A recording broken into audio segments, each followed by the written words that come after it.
بسم اللہ الرحمن الرحیم۔ السلام علیکم ورحمۃ اللہ وبرکاتہ۔ لاسٹ ویڈیو میں آپ سے ذکر ہوا تھا سورۃ مطففین کے ترجمے کا۔ سورہ مطففین پارہ 30 میں ہے، جس میں اللہ تعالیٰ نے فرمایا کہ ناپ اور تول میں کمی کرنے والے کیا یہ نہیں سوچتے کہ ایک بڑے دن سے ان کو واسطہ پڑنا ہے، جس دن وہ اپنی قبروں سے اٹھیں گے۔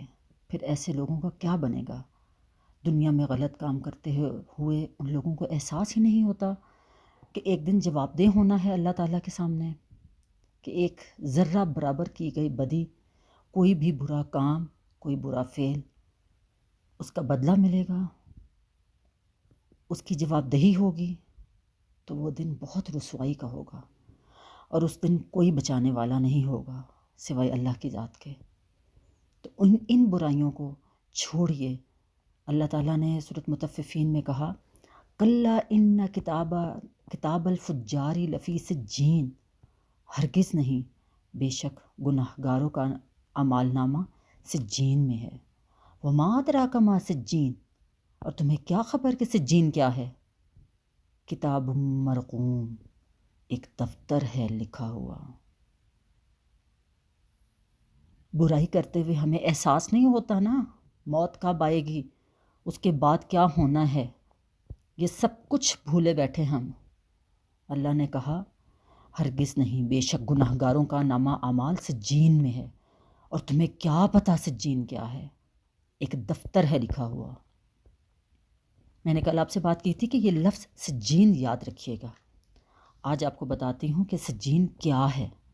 اللہ فرماتا ہے لکھی ہوئی تحریر ہے، نشان زدہ، مین کہ اس میں کوئی کمی اور کوئی بیشی نہیں ہے، اوتھینٹک رائٹنگ ہے جس کو کوئی انکار نہیں کر سکتا۔ سجین ہے کیا؟ سجین جہاں پر کفار اور فجار اور غلط لوگوں کی روحیں رکھی جائیں گی۔ سجین کے معنی تنگ جگہ میں قید کرنے کے ہیں۔ تنگ جگہ میں قید کرنے کا نام سجین ہے۔ احادیث کی روح سے سجین ایک خاص مقام کا نام ہے۔ کفار کی روحیں اسی میں رکھی جاتی ہیں، اسی مقام میں ان کے اعمال نامے رہتے ہیں۔ یہ مقام، یہ جگہ کہاں ہے؟ یعنی سجین، جس میں کفار کے نامہ اعمال اور ان کے ارواح رکھی جاتی ہیں، آخر وہ ہے کہاں؟ حضرت براء بن عازب رضی اللہ تعالیٰ عنہ کی ایک طویل حدیث میں ہے کہ رسول اللہ صلی اللہ علیہ وآلہ وسلم نے فرمایا، سجین 7ویں زمین کے نچلے حصے میں ہے۔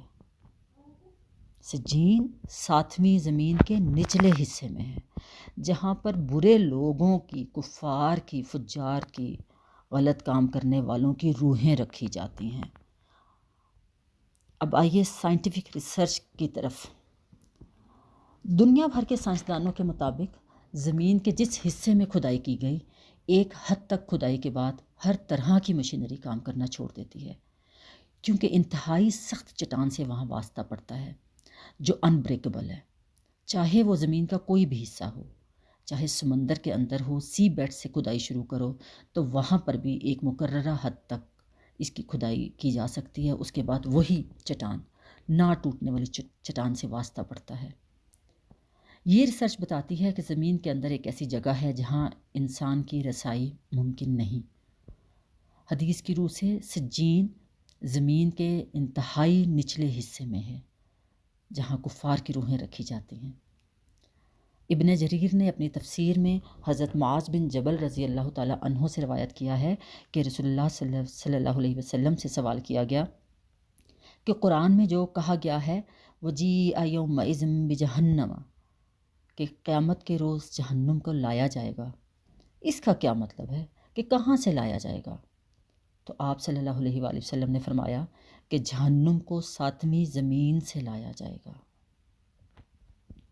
اس طرح جن روایات میں آیا ہے کہ سجین جہنم کے ایک مقام کا نام ہے، تو وہ بھی اس پر منطبق ہو گیا۔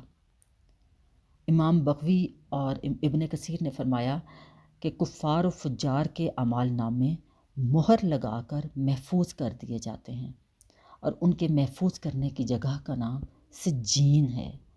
یہیں کفار کی ارواح کو بھی جمع کر دیا جاتا ہے۔ یہ ہے سجین، سجین کی میننگ، اس کا مطلب کبھی مت بھولیے گا، جن جن لوگوں نے سن لیا یا جن جن لوگوں کو پہلے پتہ تھا. سو اللہ سے پناہ مانگیے.